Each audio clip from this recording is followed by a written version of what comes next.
तो आज 2 सितंबर नहीं है, आज कृष्ण जन्माष्टमी है जी। जब रात को टॉर्च लेकर घूमते हो परंतु सूर्य उदय हो जाता है तो टॉर्च की कोई महत्वता नहीं रहती। इसी तरीके से 2 सितंबर की कोई महत्वता नहीं है, क्योंकि कृष्ण जन्माष्टमी का उदय है तो बाकी सब कुछ खत्म, सामने उसके कोई कुछ नहीं। तो इस अति पावन पर्व पर हम आप सबका गौरांग इंस्टीट्यूट फॉर वैदिक एजुकेशन गिव की ओर से स्वागत करते हैं। हमारा सबको दंडवत प्रणाम। और हम सब मिलकर श्री राधा कृष्ण श्री गौर निताई श्रील प्रभुपाद एवं समस्त लड्डू गोपाल जो आए हुए हैं एवं समस्त वैष्णव वृंद के चरण कमलों में प्रार्थना करते हैं कि हमें इस जन्माष्टमी के महा उत्सव से पूर्ण लाभ प्राप्त हो, जो कि है श्री राधा कृष्ण श्री गौर निताई की अनन्य शुद्ध प्रेममयी भक्ति। इस भावना के साथ दंडवत प्रणाम करिए। जिन्होंने कृष्ण बलराम जी का मंदिर वृंदावन में देख रखा है, प्रभुपाद जी का दंडवत प्रणाम करें और फिर गौर निताई जी के अर्च विग्रह के सामने दंडवत प्रणाम करें। उठें, कृष्ण बलराम जी के सामने जाएं, वहाँ दंडवत प्रणाम करें। फिर राधा श्याम सुंदर विशाखा ललिता जी के सामने जाएं, दंडवत प्रणाम करें। और सामने ही तुलसी महारानी का मंदिर है, उसको दंडवत प्रणाम करें। क्या माने कि हमें श्री राधा कृष्ण श्री गौर निताई की अनन्य शुद्ध प्रेम में भक्ति प्राप्त हो। जो वहाँ नहीं गए चिंता ना करिए, गोविंद देव जी पहुँच जाइए। राधा गोविंद देव जी के सामने साक्षात दंडवत प्रणाम करके उनसे यही मांगिए और कुछ मत मांगना। मैं बता चुका हूँ, ये प्रश्न भी करता हूँ कई बार लोगों से कि अगर बिल गेट्स कहे कि मांग लो, क्या मांगते हो, तो क्या मांगना चाहिए? तो मैंने आपको जवाब दिया था कि ये मांगना चाहिए कि बिल गेट्स मुझे अपना पुत्र बना ले, तो सारा माल आपका है। हैं जी? तो इसी तरीके से समस्त चीजों के स्वामी कौन? भगवान श्री कृष्ण। अगर उनकी सेवा प्राप्त हो जाए तो उससे बड़ी बात और क्या हो सकती है। तो इसी के साथ हमारे गुरुदेव कृष्ण कृपा श्री मूर्ति श्री श्रीमद अभय चरणा रविंद भक्ति वेदांत स्वामी ठाकुर श्रील प्रभुपाद जी ने हमें एक चीज सिखाई, और वो सिखाई थी, क्या सिखाया था? कि कीर्तन के साथ कीर्तन पूर्ण होना चाहिए। पूर्ण कीर्तन का मतलब क्या है? भगवान के नामों का कीर्तन, भगवान की लीला का कीर्तन, भगवान के आदेशों का कीर्तन, श्रवणम और कीर्तनम। ये तो कीर्तन पूर्ण नहीं होता। जैसे किसी ने कहा कि पनीर की सब्जी कैसे बनती है, तो उसने कहा टमाटर, घी, मसाले, नमक और पनीर है जी। कोई कहे कि ठीक है, नमक से बना देता हूं सब्जी, बन जाएगी? नहीं बनेगी। इनमें से जो भी चीज कम रह जाएगी वो गड़बड़ हो जाएगा। तो इसीलिए इस जन्माष्टमी महोत्सव को पूर्ण करने के लिए हमें भगवान की चर्चा, तो कृष्ण की तो चर्चा करनी पड़ेगी ही, क्योंकि कीर्तन तो बहुत लोग करते हैं परंतु भगवान को नहीं मानते। हाँ, बहुत हो रहे हैं अभी इस समय, नाम नहीं लूंगा, बहुत लोग हैं जिनके घरों में कीर्तन हो रहे हैं परंतु भगवान को नहीं मानते, कृष्ण को नहीं मानते। तो ऐसे कीर्तन का क्या फायदा है जी? आपका गुणगान करता है व्यक्ति परंतु आपको मानता ही नहीं है, ऐसे गुणगान से फायदा क्या? तो इसीलिए, और हमारे गुरुदेव श्रील प्रभुपाद जी तो बहुत ही एक उन्होंने ऐसी प्रणाली सिखाई कि जब शास्त्रों में पढ़ा तो पता लगा यही प्रणाली एक सही है। मैं आपको 2-3 उनके 4 लेक्चर जो हैं कि उन्होंने अलग अलग जगह दिए हैं, बताता हूं कि उन्होंने क्या चर्चा करी है। पहला ले रहा हूं जो उन्होंने मॉन्ट्रियल में लेक्चर दिया है, कनाडा। कहाँ दिया था? Montreal, Canada. क्या कह रहे हैं देखो कि चिंतामणि प्रकर सद्मशु कल्प वृक्षा लक्षावृतेषु सुरभिर अपि पालयन्तम् लक्ष्मी सहस्र षट्सं ब्रह्म सेवयामानं गोविंदम् आदिपुरुषं तमहं भजामि। ये ब्रह्म संहिता है। जब भगवान कृष्ण का अभिषेक हो रहा हो तो ये ब्रह्म संहिता के ये श्लोकों का उच्चारण होना चाहिए। भगवान इससे अति प्रसन्न होते हैं। वेणुं कवनन्तम् अरविंद दलयताक्षं भरावतं सम्मसितं बुद्ध सुंदरांगं कंदर्पकोटिकमन्य विशेष शोभं गोविंदमादिपुरुषं तमहं भजामि। आलोकचन्द्रकलसद्वनमालयं रत्नागदं प्रणय केलिकलाविलासं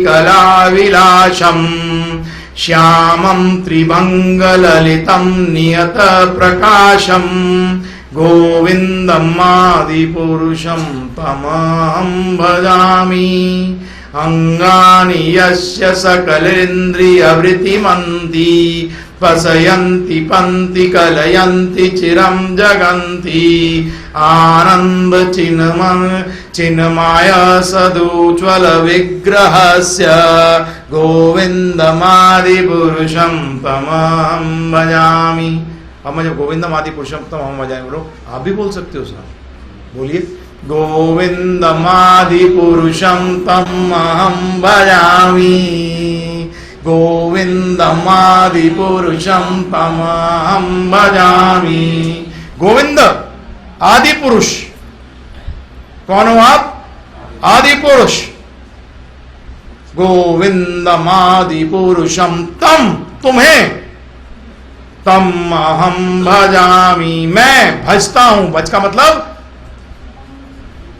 सेवा करता हूं। हाँ, भज का मतलब क्या है? कौन कह रहे हैं? ब्रह्मा जी। क्या कह रहे हैं? ब्रह्मा जी। पंथास्तु कोटिशतवत्सर संप्रगम्यो वायोरतापि मनसो मुनि पुंगवानम् सोपयस्ति यत प्रपद सिम्य अविचिन्तय तत्वे गोविंदमादिपुरुषं तमहं भजामि। क्या कह रहे हैं? प्रभुपाद जी ने सुनाकर चुप हो गए।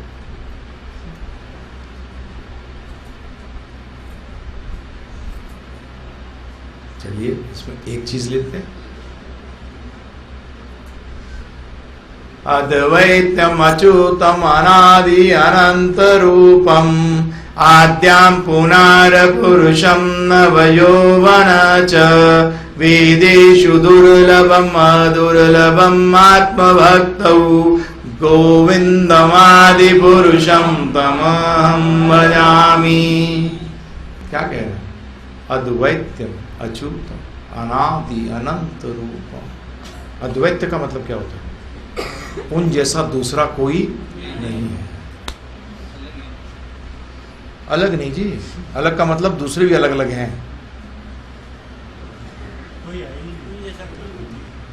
अलग नहीं है वो, उन जैसा कोई है ही नहीं। द्वैत्य दूसरा कोई है ही नहीं। दो भाई अलग अलग रखते हैं, अच्छा, परंतु उसका तो दो आ गए ना प्रभु जी। हैं दो, लगते अलग अलग हैं, परंतु यहां दो नहीं है। अद्वैत्यम, एक।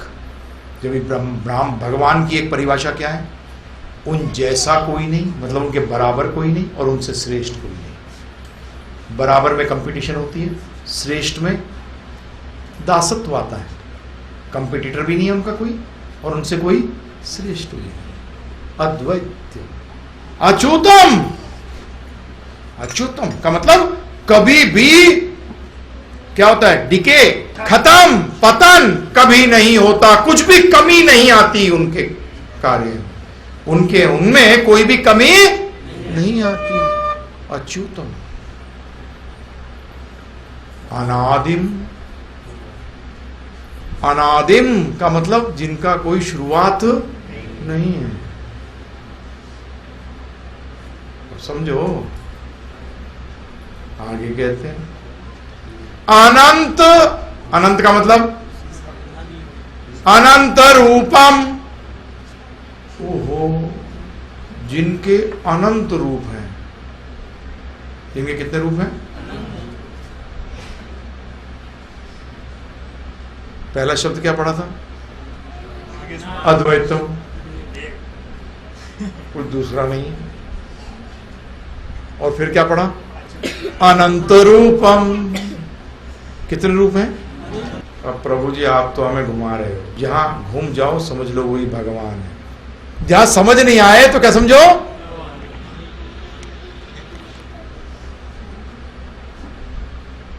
हाँ Prabhu ji, that is the biggest mistake people commit. सबसे बड़ा गलती क्या करते हैं लोग? सोचते हैं हम भगवान को समझ जाएंगे, फिर वो अनंत कैसे हुए हैं जी? फिर वो अद्वैत कैसे हुए? आगे क्या कहते हैं?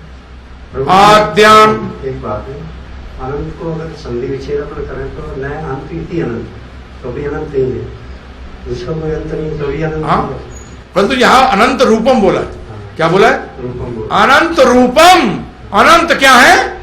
रूप है, जिसका कोई इतने रूप हैं, अनंत रूपम। आगे क्या कहा? आद्याम,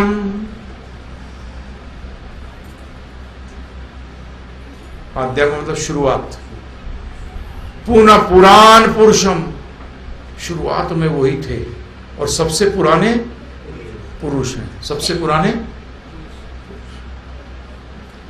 परंतु अरे यार बुढ़े होंगे, कई धर्मों में लोग यही समझते हैं कि भगवान क्या है?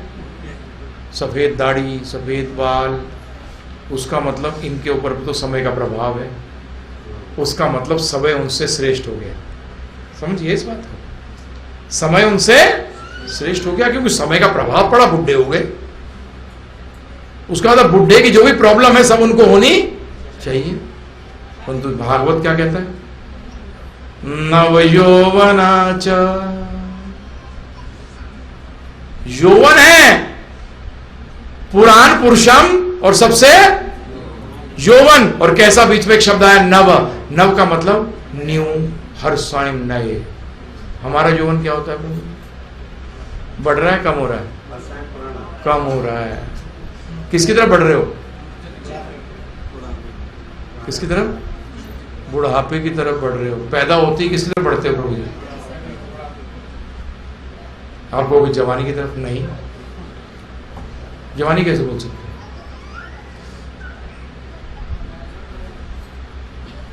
आदमी ऊपर से नीचे गिर रहा हो तो क्या बोलते हो? जब फर्स्ट फ्लोर क्रॉस करता है, फर्स्ट फ्लोर पे आ गया।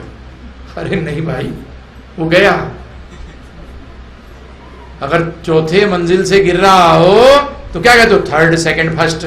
बोले नहीं नहीं, कहां जा रहा है? नीचे गिर रहा है। इसी तरीके से कहां पहुंचोगे? बुढ़ापे पे। तो पैदा होते ही कहां पहुंच रहे हो? है प्रभु जी, कहां की जर्नी है ये? और भगवान का क्या कहा गया? नव। क्या कहा गया प्रभु जी? नव। नव का मतलब हर टाइम नए।